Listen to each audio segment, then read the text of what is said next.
Capítulo 4. Ciência e Maia. Já no século XIX, a ciência ocidental começou a suspeitar de que a doutrina budista segundo a qual o mundo é Maia, ilusão, tinha uma razão de ser. A suspeita nasceu, por mais incrível que pareça, graças ao estudo da ótica. Na visão da maioria de nós, o mundo externo é algo absoluto e objetivo que existe fora de nós e é igual para todos. Os cientistas do século XIX eram da mesma opinião. Acreditavam que havia de fato alguma coisa lá fora e que a tarefa deles era pesá-la, medi-la e dissecá-la. Mas a ótica trouxe à baila o primeiro pontinho de interrogação. Percebemos a realidade externa por meio da ação dos sentidos. Eles são a nossa janela para o mundo. Para grande parte das pessoas, a mais importante dessas janelas é a visão. A maioria de nós tem a sensação de que está logo atrás dos olhos e olha para fora, enxergando o seu ambiente imediato. É como se utilizássemos literalmente uma janela. Seja lá como pareça, a ótica foi a primeira ciência a nos ensinar que essa percepção consensual é um total engano. Os nossos olhos não são janelas através das quais observamos uma realidade coletiva. Eles fazem parte de um sistema que funciona de um modo totalmente diferente. O que ficamos satisfeitos em chamar de mundo objetivo só é visível na presença da luz. Um estudo da ótica indica que os raios de luz, como vistos no século XIX, são refletidos pelos objetos à nossa volta e estimulam os nossos olhos a formar uma imagem invertida do objeto. Essa palavra, imagem, é importante, pois é a nossa primeira pista de que não percebemos a realidade diretamente. O que na verdade percebemos é um simulacro da realidade, criado pela interação dos raios de luz, os nossos olhos, o objeto em si e o nosso cérebro, que recoloca a imagem na posição correta. Isso não parece estar muito longe da percepção direta, mas foi suficiente para deixar alguns cientistas com a pulga atrás da orelha. E, como aconteceu com Pema Tense depois da criação do ídon, essa pulguinha estava fadada a perturbar cada vez mais. Nos primeiros dias, no entanto, essa constatação estava menos associada com a realidade objetiva do que com o fato de que todos percebemos a realidade objetiva de modo um tanto diferente.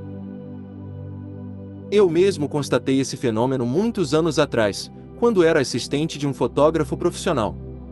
Ele era um sujeito falante que tinha o hábito de descrever detalhadamente o cenário que via pela janela do carro, quando viajávamos.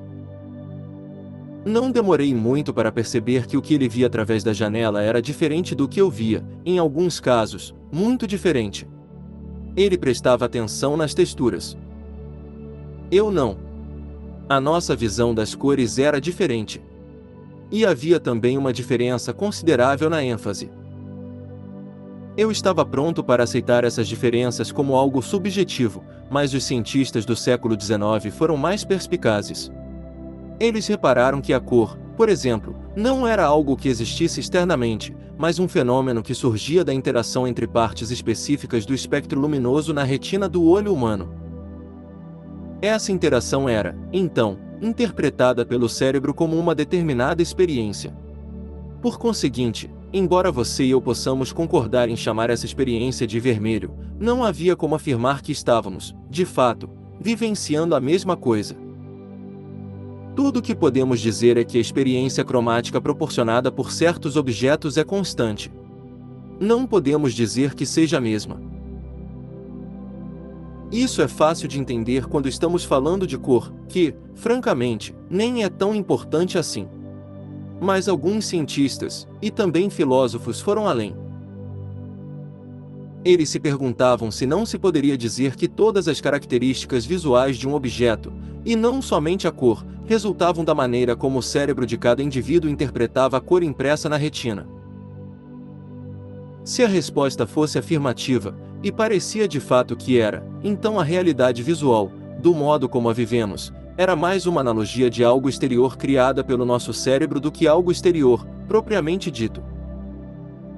Portanto, nós nunca percebíamos a realidade diretamente, examinávamos, isto sim, um modelo mental da realidade.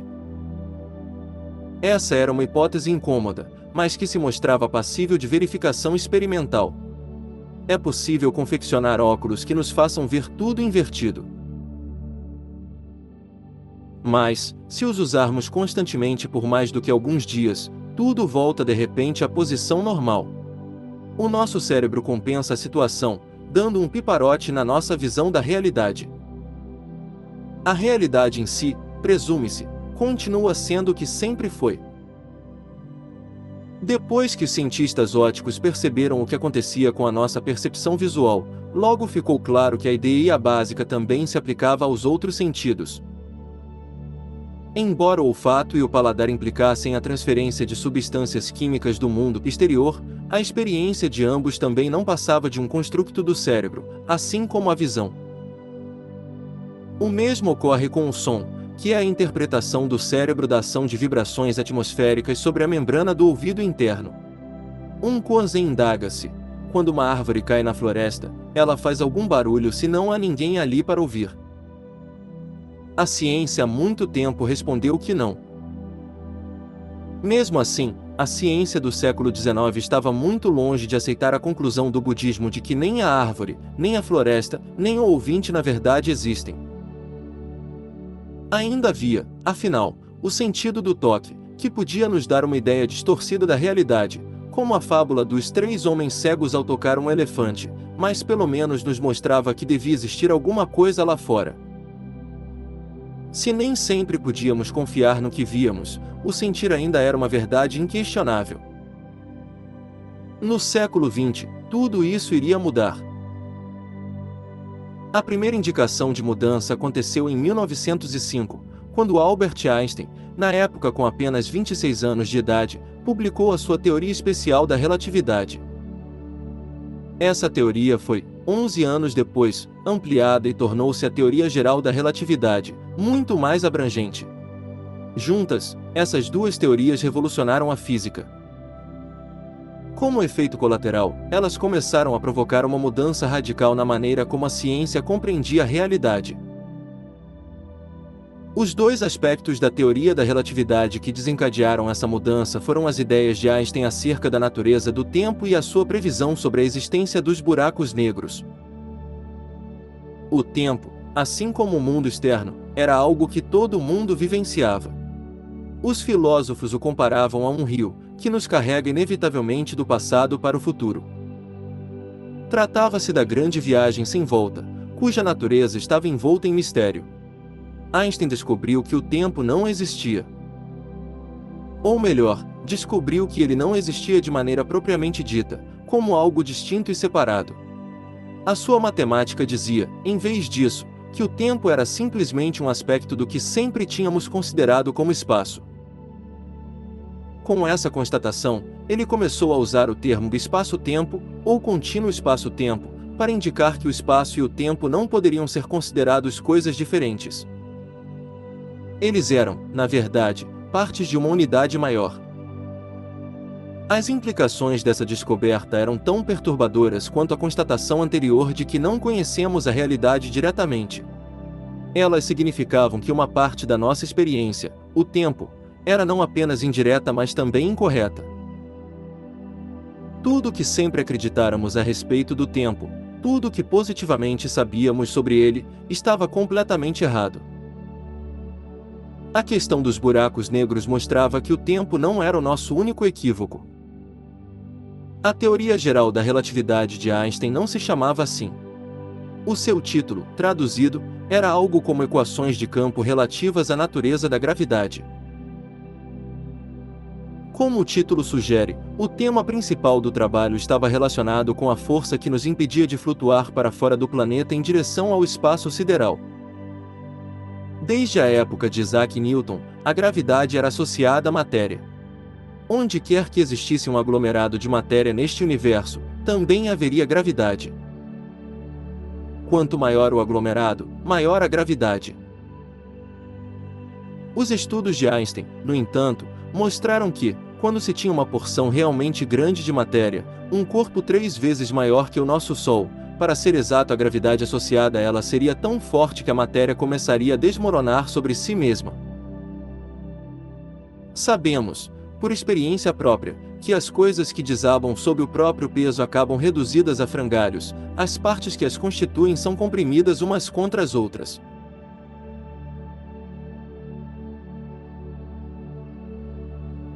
Mas os cálculos de Einstein mostravam que, se o aglomerado original de matéria fosse grande o suficiente, essa fragmentação não teria fim. Ele não acabaria se tornando um fragmento menor e mais compacto, desapareceria completamente. No lugar dele surgiria uma espécie de poço de gravidade, um espaço onde a gravidade seria tão forte que sugaria tudo que houvesse nas suas proximidades, até a luz. Esse aspirador cósmico foi logo apelidado de buraco negro. Os cálculos de Einstein indicavam que, se passássemos por um buraco negro, entraríamos num contínuo espaço-tempo completamente novo, um universo paralelo. Embora essa descoberta tenha causado uma reviravolta na nossa visão consensual da realidade, como é possível compreender uma realidade externa à única realidade que podemos vivenciar? O impacto que ela causou foi muito menor do que se poderia imaginar, até mesmo na comunidade científica. Havia algumas razões para isso. Uma delas era o fato de os buracos negros de Einstein serem uma construção matemática. Ninguém sabia se eles existiam no mundo real. Outra razão era que, se existissem de fato, nunca poderíamos atravessar um.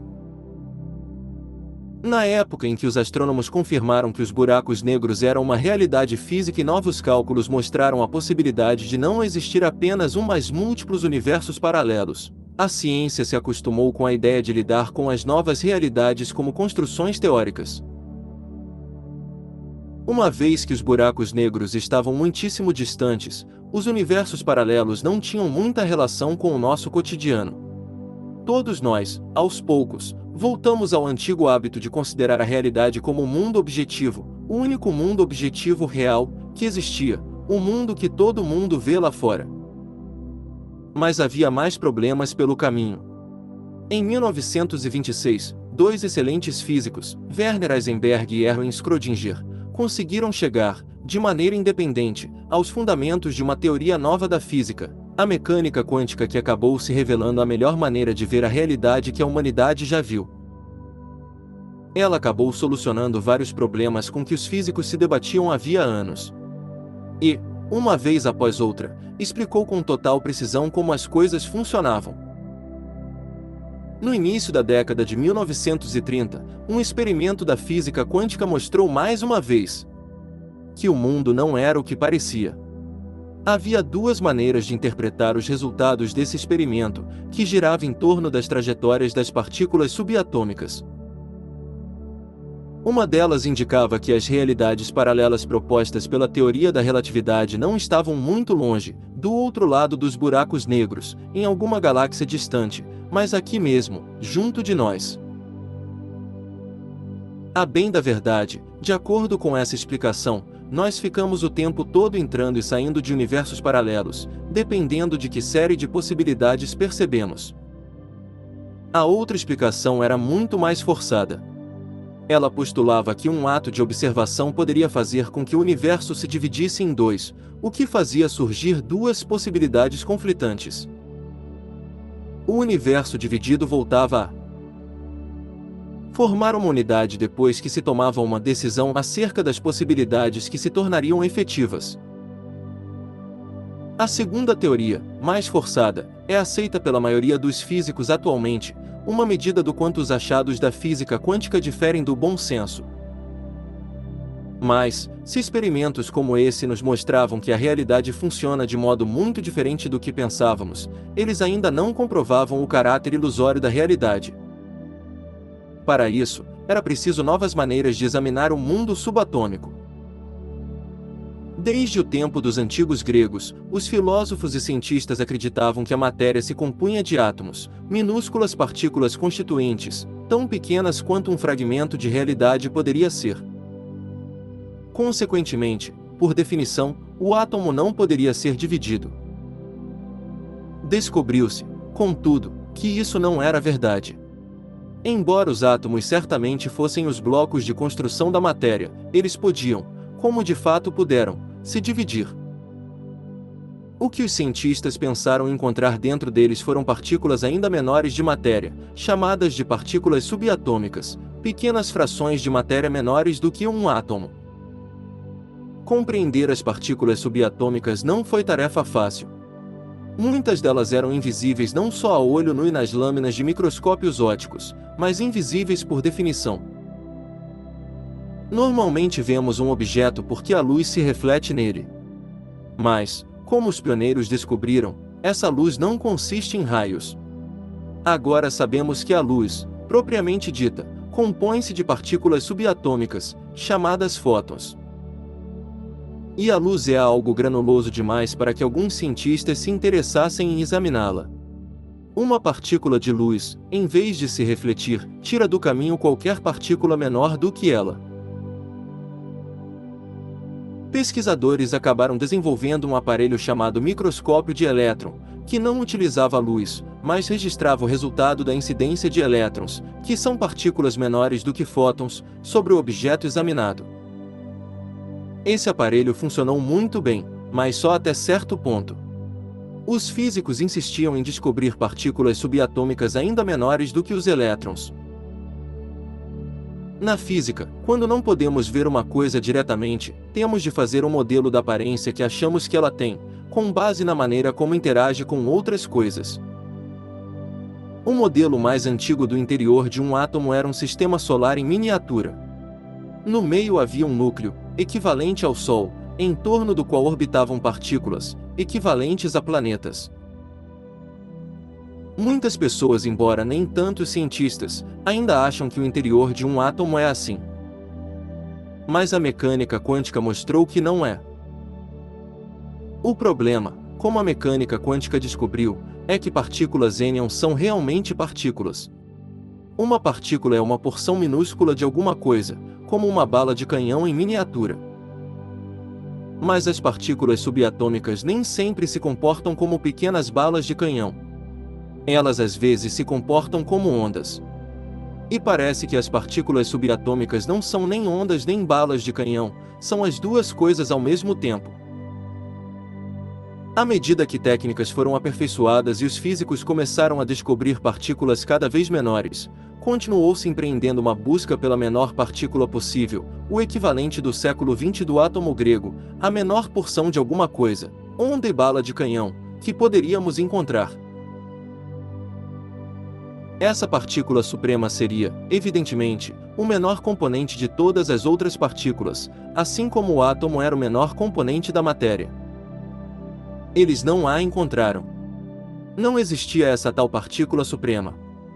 Se investigarmos o átomo cada vez mais profundamente, o que sobra é absolutamente nada. E isso é tão bizarro que a maioria das pessoas ainda custa acreditar. No entanto, de acordo com as melhores investigações das mais avançadas teorias que os físicos já desenvolveram, o mundo da matéria é feito de absolutamente nada. Isso equivale a dizer que ele é feito de energia, o que de fato é, pois a energia também é feita de absolutamente nada. Na sua forma mais fundamental, a energia, a onda e a matéria, a partícula, surgem de um vácuo. Elas aparecem tão misteriosamente como o coelho da cartola do mágico, mais misteriosamente ainda, na verdade, pois sabemos que o aparecimento do coelho da cartola envolve alguns truques. Já foi ruim saber que, se você investiga o mundo profundamente, descobre que não existe nada ali. Mas ainda pior foi saber que sua aparente estabilidade é puramente estatística. Presumindo que você exista neste momento, há uma boa chance de continuar existindo daqui a um segundo. Mas isso não passa de uma possibilidade. Existe um risco, pequeno, mas real, de que você deixará de existir completamente. Se servir de consolo, esclareço que isso não se aplica só a você, aplica-se à sua casa, à sua cidade, ao seu país, ao seu mundo, até mesmo a todo o universo. Em qualquer dado momento, é provável que o universo continue a existir, embora não seja uma certeza. Enquanto os cientistas ainda se recuperavam do choque provocado por essas descobertas, a mecânica quântica pretendia fazer outra surpresa. O princípio da incerteza de Heisenberg, baseado na descoberta de que se poderia medir a velocidade de uma partícula ou a sua posição, mas não as duas coisas ao mesmo tempo. Descobriu-se que a razão disso era tão fantástica quanto qualquer coisa que Lewis Carroll já tem escrito.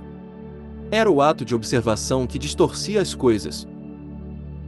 O simples ato de observar uma partícula influenciava o seu comportamento. Portanto, uma interação mental pode, no nível mais fundamental, transformar a natureza da realidade. A conclusão é inevitável. A ciência demonstrou que o budismo sempre afirmou: nós vivemos num mundo de Maya, ou ilusão. Para ser mais específico, vivemos numa forma pensamento. O que existe por trás da forma pensamento? Ao longo dos séculos, místicos e médios já deixaram relatos intrigantes de uma estrutura energética por trás da aparência conhecida da matéria, e embora ela não seja a realidade suprema mais do que a ilusão da própria matéria, parece de fato representar uma percepção mais profunda da maneira como as coisas realmente são. Com um pouco de esforço e muita prática, você pode vivenciar por si mesmo essa profunda percepção. Encontre um espaço tranquilo e acenda uma vela. Sente-se confortavelmente e fixe o olhar na chama da vela. Agora, lentamente, cerre as pálpebras até que se tornem duas fendas. Em algum ponto do processo, você descobrirá que está olhando para finíssimos raios de luz que irradiam da chama da vela. Se abrir um pouco os olhos, esses raios desaparecerão. Deixe os olhos semicerrados e os raios voltarão a aparecer. Até aqui não existe nada de paranormal ou místico nessa percepção. O que você viu foi o reflexo óptico que sempre ocorrerá quando olhar para a luz com os olhos semicerrados. Brinque com os raios por alguns minutos, abrindo e fechando os olhos, e os verá aparecendo e desaparecendo. Depois, quando estiver bem familiarizado com esse fenômeno, feche os olhos completamente e tente imaginar o que acabou de ver. Mentalize os raios com o olho da mente e depois entreabra-os novamente para comparar a sua visualização com a sua fonte. Agora saia ao ar livre e procure algumas plantas, árvores, arbustos, moitas, flores. Enquanto as examina, visualize com firmeza os raios de luz que viu na vela, como se estivessem emanando das plantas. Se fizer isso corretamente, descobrirá que está imaginando uma rede de energia luminosa que se liga a todas as outras estruturas vivas. Você pode até perceber que essa rede se estende aos animais também, ovelhas, vacas, animais domésticos e até seres humanos, inclusive você. Esse é um exercício simples e fácil que vale a pena praticar com frequência, pois ele treina a sua mente de uma nova maneira. Com prática e perseverança, vai acabar ocorrendo um estalo na sua mente e você não vai mais imaginar as estruturas energéticas, mas vê-las de verdade. Em outras palavras, você acaba se permitindo uma experiência pessoal de um nível mais profundo de realidade. Mas uma das maiores decepções da prática esotérica é descobrir que o fato de sermos nós os criadores da nossa realidade não nos dá poder para mudá-la permanentemente.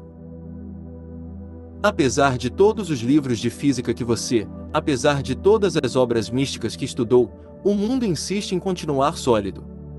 Na teoria, você deveria ser capaz de construir a sua próxima casa apenas pensando na existência dela. Na prática, você ainda tende a sentar os tijolos como todo mundo. O que lhe confere essa aparência contínua de solidez? A resposta parece ser o consenso. O mundo é o que a maioria dos seus habitantes concorda que ele seja. A visão consensual nos é ensinada desde a mais tenra idade. Os bebês são literalmente treinados para ver o ambiente em que vivem de uma determinada maneira, visão esta reforçada ao longo da sua vida inteira. E os mecanismos que mantêm a ilusão logo são inconscientizados. Antes que se dê conta, você foi aprisionado num sonho que durará até o dia em que morrer. Mesmo assim, a descoberta de que o mundo é um estado onírico pode ser útil. Ela indica que, no seu nível mais fundamental, o universo não obedece às leis da física racional, como os próprios físicos agora descobriram. Ele obedece às leis da psicologia,